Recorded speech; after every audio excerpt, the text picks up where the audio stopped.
नमस्कार, मैं भक्ति आप सबका स्वागत करती हूँ। दर्शकों, अल्टीमेट लिविंग का जो सीक्रेट है, सीक्रेट्स ऑफ अल्टीमेट लिविंग, इस प्रोग्राम को जारी रखने के लिए आज फिर से हमारे साथ उपस्थित है डॉक्टर सचिन। डॉक्टर सचिन, आपका स्वागत है। नमस्कार। ये जो चाबियाँ है, इसका मिसयूज़ न हो और यह चाबी बहुत अच्छी तरह से हम यूज़ कर सकते हैं। या आपने ये भी कहा कि परमात्मा ने हमें कई प्रकार के खजाने दिए हैं। हम जानना चाहते हैं और हमारे दर्शक भी बहुत उत्सुक है, क्या इन खजानों को आप विस्तार से कह सकते हो? क्या नहीं है मनुष्य के पास। मुझे एक कहानी अच्छी याद आ रही है कि एक बहुत संपन्न व्यक्ति था और बहुत धन था उसके पास। तो उसने सोचा मैंने तो मेहनत से ये सब कमाया है, लेकिन मेरे बच्चों को शायद इसकी वैल्यू नहीं पता चले, इसलिए मैं इनको गरीब लोगों के साथ रखना चाहिए मुझे, ताकि ये इनकी वैल्यू इनको पता चले। तो वो अपने बच्चे को एक गांव में भेज देता है और कहता है कि जाकर तुम इस गांव में रहो और देखो कि कितनी गरीबी होती है दुनिया में, तो तुमको पता चलेगा। तो वो बच्चा गांव में जाता है और उन लोगों के साथ में रहता है जिनको घर नहीं है ठीक तरह से, बहुत कुछ सुविधाएं उनके पास नहीं है। और 1 महीने के बाद वो जब वापस आता है, तब पिता उसको पूछता है बच्चे को, चलो इसको पता तो चल गया होगा अभी गरीबी क्या और हम कितने भाग्यवान हैं। तो बच्चे को पूछता है कि क्या सीखा तुमने? तो बच्चा कहता है कि पापा आपका बहुत बहुत शुक्रिया जो आपने हमको वहाँ पे भेजा। तो पिता पूछता है क्या हुआ?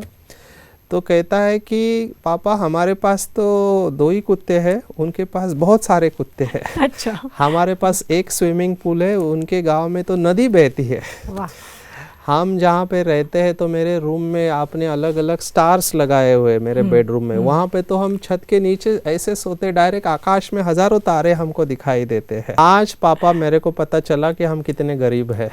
तो उनके पापा को तो ये जवाब बिल्कुल ही मतलब अनएक्सपेक्टेड था। यही सीखने जैसी बात है और यही सीक्रेट मैं कहना चाहता हूँ सबको। ये मैंने रियलाइज किया, मैं खुद अपना अनुभव कहता हूँ। मेरा भी जो बचपन गया एक चाल में गया, मुंबई के चाल में, और गरीबी में हम जस्ट 2 रूम किचन में हम रहते थे 6 लोग। और उस समय जब आकाश से एरोप्लेन जाता था तो हम बच्चे बहुत जोर जोर से तालियां बजाते थे कि एरोप्लेन जा रहा है, एरोप्लेन जा रहा है, और कभी सोचा भी नहीं था। और आज हम एरोप्लेन में बैठते हैं तो मुझे वो सुख नहीं जो बचपन में मैं एरोप्लेन का। फिर मैं सोचता था कि चलो गाड़ी में लोग घूमते, कार भी उस समय हमारे ज़माने में बहुत कम लोगों के पास होती थी। सही बात है। जब मैं छोटा था। आज मैं देखता हूँ कि 2-2 कार है, लेकिन वो बचपन का जो सुख है वो मुझे अभी तक, वो कार का जो सुख जो मैं बचपन में सोचता था, मैंने देखा कार में नहीं है। जो शुरुआत में मेरे को खुशी थी, of course with practice of meditation और जो सीक्रेट्स मिलने के बाद वो लेस इम्पोर्टेंस, लेकिन मैं अपनी जर्नी के बारे में सोचता हूँ। जब कंप्यूटर्स आए तो मैं बहुत खुश हुआ कि कंप्यूटर्स लोग सीख रहे हैं, हमको भी सीखना चाहिए। क्या मेरे पास ऐसा कंप्यूटर हो सकता है क्या अपने लिए खुद? आज 2-2 लैपटॉप पास में है। और फिर मैं देखता हूँ कि ये सब चीज़ों को मैं ऐसा सोचता था कि इससे मैं सुखी हो जाऊँगा, लेकिन धीरे धीरे मैंने देखा कि इन सब चीज़ों में सुख नहीं है। लेकिन इसका मतलब ऐसा तो नहीं कि हमें इसको यूज़ नहीं करना नहीं, यूज़ ज़रूर करना चाहिए, ये हमारे लिए, लेकिन हम इनके लिए नहीं है, इतना ज़रूर ध्यान में रखें। यही गलती होती है। जैसे कि कहा जाता है साधन है पर साधना चाहिए। यस, ये हमारे लिए है और सुविधा और सुख में फ़र्क है। लेकिन डॉक्टर क्या होता है कि आज हम इन साधनों को यूज़ करते करते उसमें डिपेंड हो गए हैं, और ये डिपेंडेंसी जो है, उस डिपेंडेंसी के ही शायद कारण आज हमारी चाबी जो आप बोल रहे हैं, शायद हम उसको यूज़ सही तरीके से नहीं कर रहे कहो, या उसको यूज़ करने का जो कुछ हमारा तरीका है वो गलत है। तो उसमें आप क्या बोलेंगे? यही 2 बातें मैं बता रहा हूँ कि एक तो खजाने आपने पूछा, तो खजाना यही है कि हमारी जो सुख है जो हम इनमें ढूंढ रहे, वो सुख वहाँ नहीं है, सुख हमारे अंदर ही है। लेकिन हमने क्या समझा कि ये साधन माना ही सुख है। ये साधन सुख नहीं है। साधनों से सुविधा मिलती है पर सुख की गारंटी नहीं है। वो तो है। अगर साधनों में सुख होता तो जिसके पास सबसे ज़्यादा साधन है वो सबसे सुखी होते हैं, ठीक है। Yes. वैसा नहीं है, ठीक है ना, क्योंकि हम देखते हैं जिनके पास कम साधन है वो भी सुखी हो सकते हैं और सुख का अनुभव कर सकते हैं। तो ये खजाने जो हमको परमात्मा ने दिए, ये खजाने हमारे अंदर है। हम फिर से कह रहे हैं यही सीक्रेट ऑफ अल्टीमेट लिविंग है कि ये बाहर से अंदर नहीं जा रहे, ये अंदर से बाहर जा रहे हैं। ओके, ठीक है, मैं सुखी हूँ इसलिए मुझे सब अच्छा लगता है, सब अच्छा मेरे पास हो तो मैं सुखी होऊंगा, ये गलत है। आप बाहर से अंदर जा रहे हैं, अंदर से बाहर जाना चाहिए। तो हमको बेसिकली ये चीज़ें चाहिए, खजाने हैं।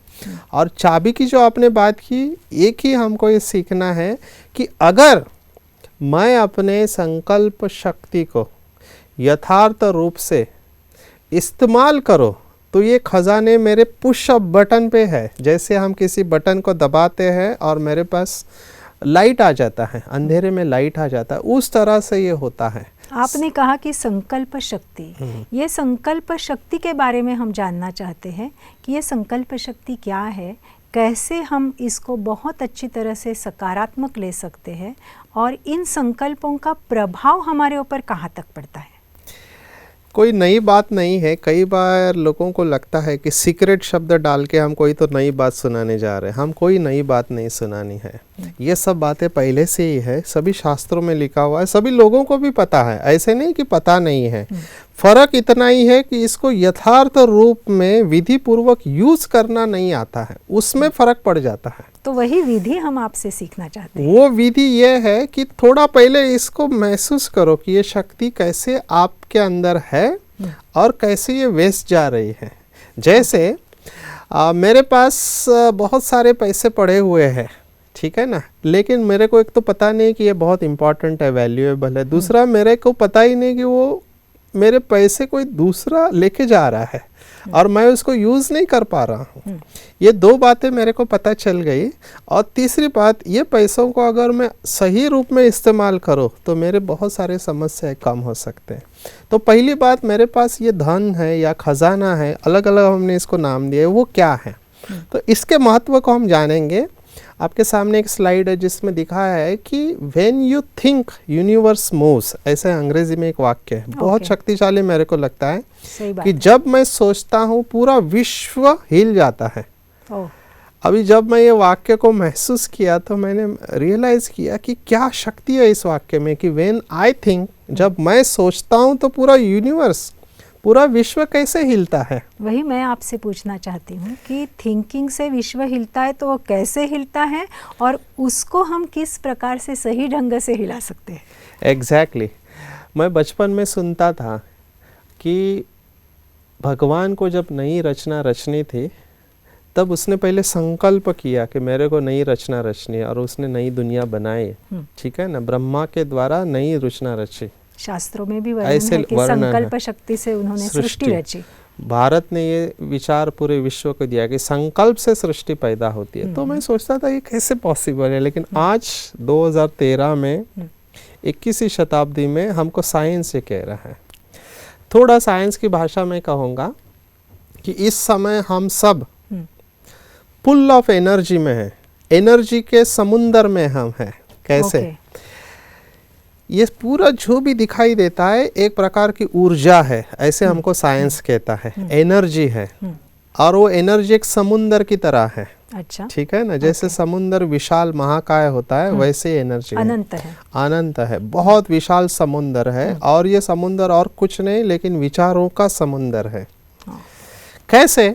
आप कल्पना करो, इस पृथ्वी के ऊपर इस समय 700 करोड़ लोग रहते हैं। यस। और हर इंसान से कुछ प्रकंपन निकल रहे हैं, ये तो हम मानते जिसको हम कहते हैं। प्रकंपन कहो, वाइब्रेशन कहो, वृत्ति कहो, अलग अलग नाम दिए, पर कुछ एनर्जी निकलती है। ठीक है ना। ये एनर्जी जड़ पदार्थों से भी निकलती है, जैसे ये टेबल है, इससे भी वो प्रकंपन निकलते हैं। ठीक है ना। और आजकल हम इसको कैमरा में भी कैच कर लेते हैं। हमने इसको प्रभा मंडल कहते हैं या ऑरा कहते हैं, बट ये एनर्जी है। और भौतिक शास्त्र के अनुसार हर पदार्थ से, हर व्यक्ति से ये प्रकंपन निकलते हैं। तो हम इस प्रकंपनों के समुंदर में है। ठीक है ना। यस। अभी जब मेरे लेकिन को गोते खा रहे हैं, गोते खा रहे हैं, तो ये भी हमें कह सकते हैं। इस समुंदर में भी बहुत अच्छी तरह से तैरना आना चाहिए। Yes. तब हम कह सकते हैं कि हमारा जीवन जो है वो अल्टीमेट हो गया। Exactly. तो वो हम आपसे जानना चाहते हैं कि कैसे हम इस समुंदर में रहते हुए भी बहुत अच्छी तरह से उसको एंजॉय करें। आज हम एंजॉय नहीं कर रहे हैं, जैसे गोते खाना तो एंजॉयमेंट है नहीं, तो उसको आप ज़रा प्रकाश डालिए। मेरे पास लोग आते हैं, कहते हैं कि डॉक्टर साहब सुबह तक मैं अच्छा था, शाम को पता नहीं मेरा मूड ऑफ हो गया। तो ये मूड ऑफ हो गया जो शब्द है ना, उसको बहुत संभालना है। जैसे ही आप कहते हैं मूड ऑफ हो गया है, मेरे को अच्छा नहीं लग रहा, दो चीज़ें हो रही हैं। या तो आप जिस विचारों के समुंदर में है, आपके पास कुछ ऐसे प्रकंपन आ रहे हैं जो आपके नहीं है। जैसे कि आप, पहचाने? वही मैं कह रहा हूँ। हाँ। पहले दो बातें समझ लें कि ये बादल जैसे कि आ रहे हैं। ओके। बादल आ गया, अंधेरा हो गया, मेरे को इतना पता चलता कि अंधेरा हो रहा है, पर क्यों हो रहा है मुझे पता नहीं। एक बाहर से बादल आ रहे हैं, एक मैं बादलों को जन्म दे रहा हूँ, ठीक है ना। दोनों बातें हो रही हैं और दोनों कंटिन्यूअसली। जैसे कि मैं कहता हूँ कि एक शरीर का दर्द है और एक मन का दर्द है, मेरे विचारों का, ठीक है ना। दोनों एक दूसरे से इंटरैक्ट कर रहे हैं। तो इन दोनों भी दर्द होने तो कोई बात नहीं, मेरे को सॉल्यूशन के ऊपर फोकस करना है। और सॉल्यूशन यही है कि मेरे को अपने सूर्य को जगाना है। बादल कहाँ से भी आने दो, मेरे को अपनी लाइट इतनी बढ़ानी है कि बादलों का मेरे ऊपर इफेक्ट ना पड़े। दो बातें मेरे को करनी। हाँ, ये सूर्य है कहाँ? ये सूर्य हमारे अंदर है और हम खुद ये सूर्य है। ओके। और इसके लिए यही ये सीक्रेट ऑफ अल्टीमेट लिविंग में हम बताते हैं कि जैसे अगर आपने सोच ना बदला, बार बार हम आ रहे हैं कि जैसे हम अपने चाबी को घुमा रहे हैं, संकल्प को बदल रहे हैं, हमारी सृष्टि बदलेगी। क्योंकि प्रिंसिपल वही है, when you think universe moves. Universe माना बड़ी कोई बात के बारे में नहीं सोचो, पहले तो अपने शरीर से चालू करो। ये शरीर एक समुंदर है जिसमें आप है कंटिन्यूअसली। फिर आपके साथ में रहने वाले आपके घर वाले, वो भी आपके साथ है समुंदर में। आप ऑफिस में जो जाते हो वो एक समुंदर है। आप जिस समाज में रहते हो वो एक समुंदर है। आप जिस राष्ट्र में रहते हो उसका एक समुंदर है। डॉक्टर, आपने अभी कहा कि उसको परिवर्तन करना है, लेकिन ये परिवर्तन की दिशा तो जाननी चाहिए ना।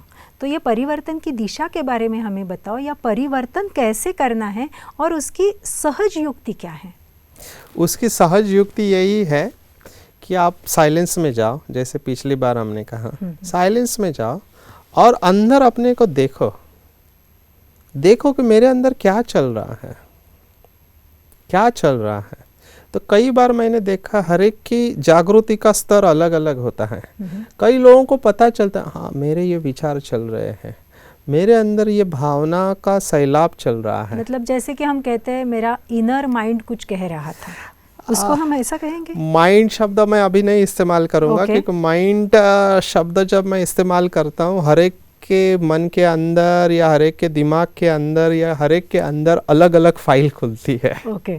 क्योंकि साइंटिस्ट माइंड माना ब्रेन को समझते हैं, ब्रेन ही माइंड है। जब आध्यात्मिक व्यक्ति है वो कहता है कि मन एक प्रकृति का हिस्सा है, ये भी एक लोग मानते हैं। कई स्पिरिचुअल कहते हैं व्यक्ति कि मन आत्मा का एक हिस्सा है। तो माइंड शब्द न इस्तेमाल करके मैं जानबूझकर आंतरिक शक्ति इस्तेमाल कर रहा हूँ। फिर उसको नाम देना हम धीरे धीरे देखेंगे। हमारे अंदर क्या चल रहा है, पहले उस प्रोसेस को देखो साक्षी होके, तो आपको पता चलेगा कि कुछ तो चल रहा है मेरे अंदर। साक्षी होना ये थोड़ा हमको कठिन है, कठिन है शुरुआत में, क्योंकि हमारा पूरा अभ्यास दूसरों को देखने में जाता है। ये तो जिंदगी भर हम दूसरों को देखते रहते तो बहुत मुश्किल है, हमारी ऊर्जा बाहर जा रही है, वेस्ट जा रही है। आपको थोड़ा अंडर टर्न करना पड़ेगा। उसके लिए शुरुआत में मैं ये कहूँगा कि आप एकांत में चले जाओ, जहाँ पे आपको डिस्टर्ब कोई ना करे, और सिर्फ अपने को देखो। अपने को देखो कि मेरे अंदर क्या चल रहा है, क्या मैं अपने विचारों को पकड़ पा रहा हूँ। कई बार उसकी भी क्लैरिटी नहीं होती, कुछ तो चल रहा है लेकिन क्या चल रहा है पता नहीं। धीरे धीरे जैसे आप देखना चालू करोगे तो आपको पता चलेगा, अरे मैं और ऐसा सोचता हूँ, ये मेरे विचार है। नहीं, कभी कभी सचमुच डॉक्टर ऐसा लगता है कि मैं ये क्या सोच रही हूँ, लेकिन ये सोचने के बाद की प्रोसेस है ना, तब तक सोचा हुआ रहता है। और जैसे कि आपने कहा कि ऊर्जा तो चली गई। एग्जैक्टली कोई बात नहीं, आप एक दिन में बीमारी ठीक नहीं होगी, ठीक है ना। मलेरिया का 3 दिन का इलाज होता है, टाइफाइड का 14 दिन का इलाज होता है, टीबी का 6 से 9 महीने इलाज होता है। तो इसका इलाज का भी कुछ समय है, बीमारी के ऊपर है। जितनी पुरानी बीमारी उतना लंबे इलाज है। हर पर्सन का वो अलग अलग अलग आप जनरलाइज नहीं कर सकते। आपको देखना है पहले मेरे अंदर क्या बीमारी है, तो आपको अपनी बीमारी का डायग्नोस करना है। यहाँ पे हम आपको सीक्रेट दे रहे हैं। सीक्रेट ये दे रहे हैं कि बीमारी भी आप हो, डॉक्टर भी आप है, आपके पास दवाई भी है, आपको सिर्फ आपको उसको यूज करना आना चाहिए। तो उसका फर्स्ट स्टेप अपने आप को देखो। जैसे आप देखते जाएंगे अपने आप को, आपको पता चलेगा अरे इतना अंधेरा है। बहुत लोग मेरे पास आते हैं, कहते कि डॉक्टर साहब पहले तो हम बहुत अच्छे थे, जब से आपने मेडिटेशन करने को बोला तब से और अशांति का अनुभव होता है। मैंने कहा that is a good sign, कम से कम बीमारी का डायग्नोसिस तो हो रहा है कि इतनी अशांति थी। पहले तो ये भी नहीं पता था इतनी अशांति है। पहले डायग्नोस करो आप, मतलब हम कहाँ तक है इसका भी पता चलना जरूरी है, तो हम कहाँ जाने वाले हैं इसका पता चलेगा। जैसे अभी मेरे पास गाड़ी है, कार है, अभी कार मेरे को यूज करना ही पता नहीं है, तो उसमें अगर कोई प्रॉब्लम आया, मेरे को उसका मैकेनिक्स ही पता नहीं, तो मैं उसको कैसे रिपेयर करके आगे कैसे लेके जाऊं। तो मेरी जिंदगी की गाड़ी भी अगर आगे नहीं बढ़ रही है तो क्यों नहीं बढ़ रही? क्योंकि मुझे उसका रिपेयर मैकेनिज्म पता नहीं है, कैसे वो काम करते हैं, उसका एक्सीलेटर कहाँ है, ब्रेक कहाँ है, क्लच कहाँ है, और कार्बोरेटर में कचरा तो नहीं आया है। और कभी कभी ऐसा भी हो सकता है कि हम एक्सीलेटर के बजाय ब्रेक ही दबा देते हैं। दोनों बातें हैं, या तो एक्सीलेटर ज़्यादा है, या ब्रेक स्ट्रांग है, या क्लच ठीक नहीं, या आपकी पेट्रोल की टाँकी में लीकेज है। बहुत सारी बातें हैं अपने अंदर होती है। तो ये सब तभी पता चलेगा जब आप अपने साथ बैठोगे एकांत में। मैं बार बार कह रहा हूँ, यहाँ पे मैं देख रहा हूँ आज का मनुष्य भाग रहा है, बस भाग रहा है, उसको देखने को टाइम ही नहीं है। तो क्या भागना नहीं चाहिए? भागना जरूर चाहिए, लेकिन भागते समय बीच बीच में रुक के देखना भी चाहिए कि मैं जिस दिशा में भाग रहा हूँ वो सही भाग रहा है नहीं, मेरा स्पीड ठीक है कि नहीं, मेरी गाड़ी ठीक है कि नहीं, मेरे गाड़ी के सभी इंजन बराबर है कि नहीं। कहीं ऐसा ना हो कि मेरे को भाग रहा हूँ और सामने से भी कोई भागता हुआ आ रहा है या राइट लेफ्ट से आ रहा है, बहुत सारे एक्सीडेंट्स हो सकते हैं। मेरे को रोकना भी आना चाहिए, मेरे मैकेनिज्म के बारे में मेरे को पता चलना चाहिए। सीक्रेट्स ऑफ अल्टीमेट लिविंग यही है कि अपने मैकेनिज्म को जानो, अपनी धरनी को जानो, अपनी बीमारी को डायग्नोस करो, जवाब भी आपको मिल जाएगा, हम भी देने वाले आपको जवाब। तो पहला डायग्नोस करो अपनी बीमारी को, पता करो कि मेरे कौन से विचार चलते हैं, मेरे विचारों की स्पीड क्या है, मेरे अंदर कौन सी भावनाएं हैं, उसमें से कितनी भावनाएं सुख देने वाली है, कितनी भावनाओं के बाद मैं अनकंफर्टेबल महसूस करता हूँ। क्या मेरी भावनाएं विशेष परिस्थिति में ही अनकंफर्टेबल होती है या हर बार मैं वैसे ही रहता हूँ? बहुत सारी बातों को ऑब्जर्व करना है। पहली स्टेप मैं समझती हूँ ये है कि स्वयं का ऑब्जर्वेशन। और उसके लिए ऑब्जर्वेशन के लिए ऑब्जर्वेशन तो हो गया, फिर नेक्स्ट स्टेप क्या? एक बार आपने ऑब्जर्व किया, मैं फिर से कह रहा हूँ, ऑब्जर्व करना इजी नहीं है, इसके लिए बहुत अभ्यास की ज़रूरत है। आप भी बहुत फास्ट जाने की कोशिश कर रहे हैं, लेकिन ऑब्जर्व करो, इसमें जल्दबाजी नहीं करो, क्योंकि बीमारी का हर कीटाणु मेरे को पता होना चाहिए। कई बार हमारे बॉडी में बहुत सारे बैक्टीरिया भी होते हैं, फंगस इन्फेक्शन भी होता है, वायरसेस भी होते हैं, तीनों का इलाज अलग अलग है। तो मेरे को बहुत अच्छी तरह से ऑब्जर्व करना चाहिए। हमको जो बताया गया है कि जीवन का पहला और आखिरी अध्याय एक ही है, वो है मैं कौन।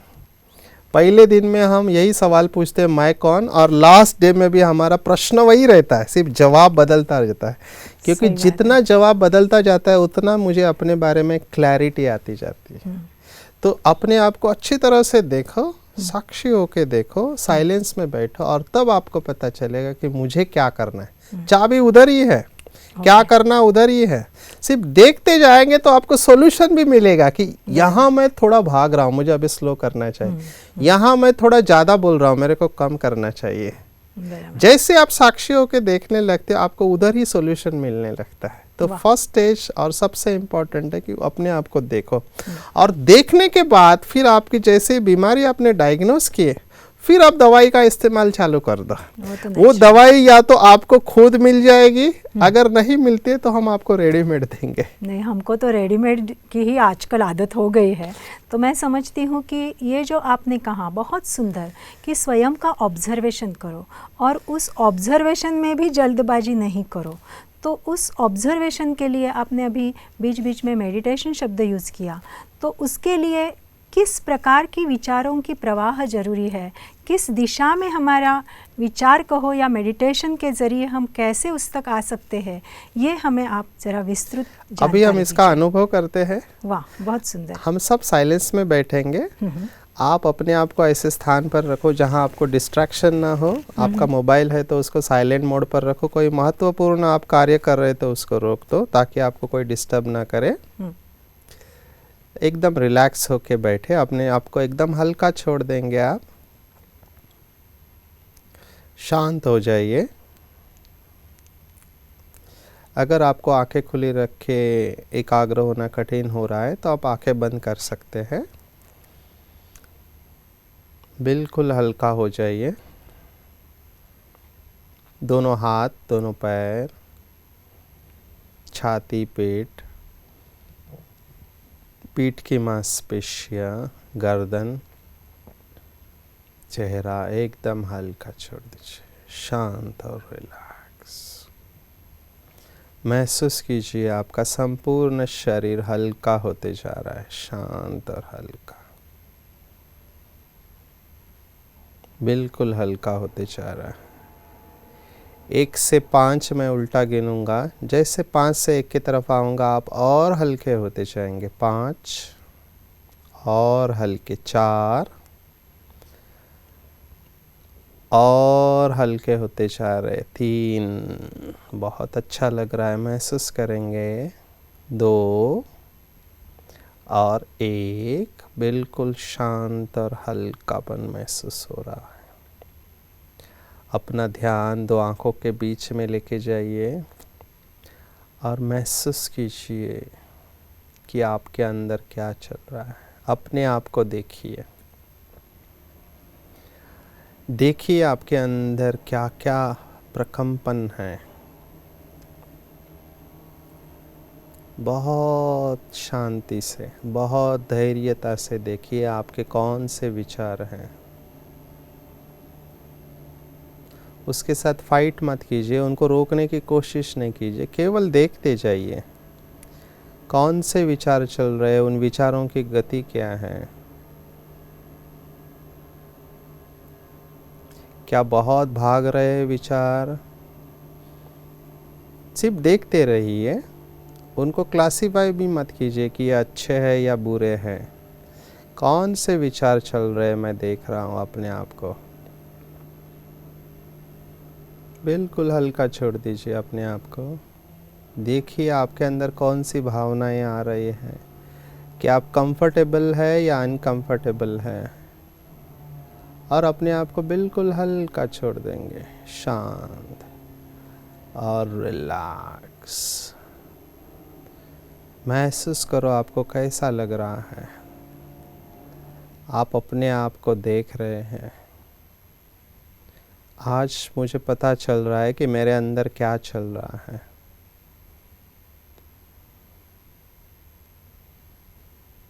मैं बिल्कुल शांत हूँ। मेरे अंदर जो भी विचार चल रहे हैं मैं उसके साथ अपने आप को आइडेंटिफाई नहीं कर रहा हूँ, सिर्फ उनको साक्षी होके देख रहा हूँ।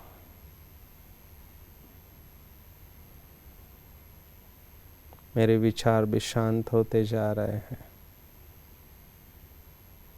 मेरा शरीर और मन भी शांत होते जा रहा है। मेरे अंदर की सभी ऊर्जाएं जो बिखर रही थी वो अभी एकाग्र होते जा रही हैं। मैं बिल्कुल शांत और रिलैक्स हूँ। शांत, रिलैक्स। धीरे धीरे अपनी पूर्ववत अवस्था में आएंगे और अपनी आंखें खोलेंगे। Relax and Om Shanti. वाह, बहुत सुंदर। आपको केवल इतना ही करना है। पहली स्टेज में अपने आप को देखना है। आपको ये सीक्रेट ऑफ अल्टीमेट लिविंग अपने आप पता चल जाएगा। बहुत ही सुंदर।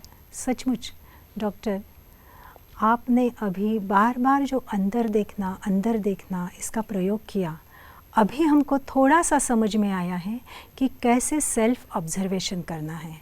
और मैं समझती हूँ इसी से ही हम अपने जीवन को बहुत सुंदर अल्टीमेट बना सकते हैं। आपने हमें बहुत अच्छी गाइडलाइन दी, आपका वक्त निकाल कर आप यहाँ आए, इसीलिए आपका तहे दिल से शुक्रिया। दर्शकों, अभी हम सेल्फ ऑब्जर्वेशन को तो बहुत अच्छी तरह जान चुके हैं, लेकिन ये कोई ऐसी प्रक्रिया नहीं है कि कोई 3 मिनट के अंदर हम अपना पूरा ऑब्जर्वेशन कर सके। उसके लिए तो काफ़ी समय चाहिए, क्योंकि जैसे कि डॉक्टर साहब ने कहा बीमारी भी बहुत काल की है। तो इसके लिए ही इसी सिलसिले को जारी रखते हुए हम फिर से आपको मिलेंगे।